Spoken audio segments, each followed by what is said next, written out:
and do whatever it takes to bring down Gaddafi and usher in a new government. Gaddafi has been a thorn in the side of the New World Order for the last 40 years. Gaddafi was one of the enemies of the New World Order. Many Americans, even the left-wing leftists or progressive or alternative media, depending on how you define them, are pumping out some version of the propaganda that's been produced by the State Department, which is Gaddafi committed terrorism. He shot down the Pan Am flight over the Lockerbie flight.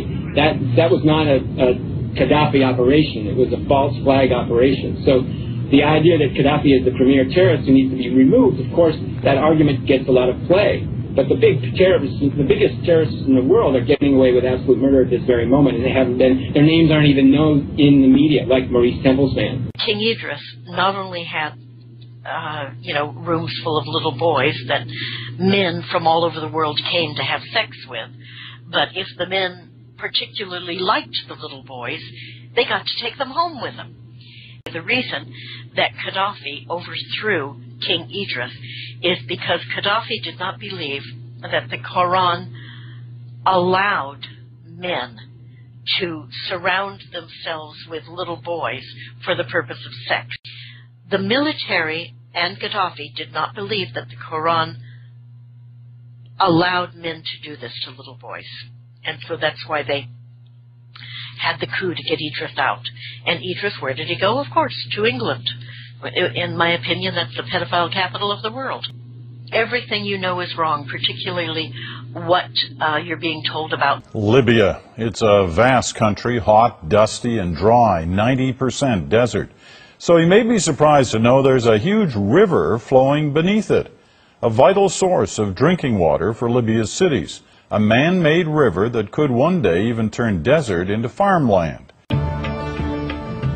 It's called the Great Man-Made River, and it flows beneath these sands.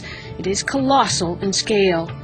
Libyans call it the eighth wonder of the world. There is water in the Libyan Sahara deserts since a million years ago, and we have to use it.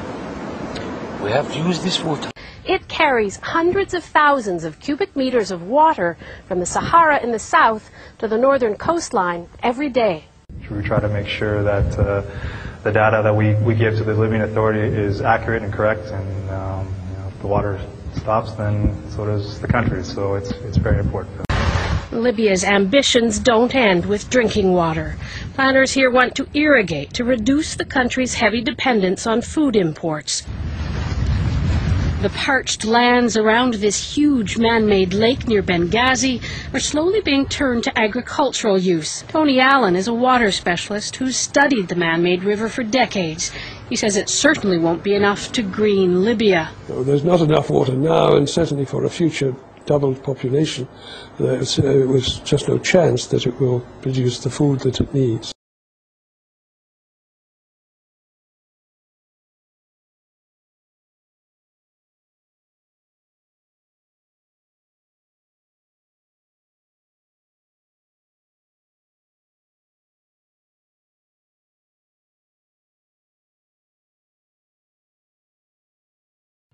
This project, this great man-made river project, has been in the works for many years, since the 1980s. Have you heard of it? Well, I hadn't. I hadn't heard of it until Friday, March 4th. The 1st of September marks the anniversary of the opening of this major stage of Libya's great man-made project. This incredibly huge and successful water scheme is virtually unknown in the West, yet it rivals and even surpasses all of our greatest development projects. The leader of the so-called advanced countries, the United States of America, cannot even bring itself to acknowledge Libya's great man-made river.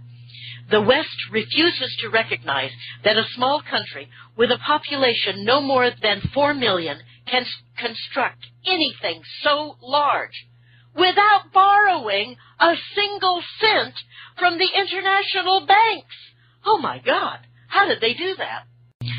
The goal of the Libyan Arab people embodied in the great man-made river project is to make Libya a source of agricultural abundance, capable of producing adequate food and water to supply its own needs and to share with neighboring countries. In short, the river is literally Libya's meal ticket to self-sufficiency. Self-sufficiency? Absolutely not allowed. Banksters don't like that sort of thing. And do whatever it takes to bring down Gaddafi and usher in a new government.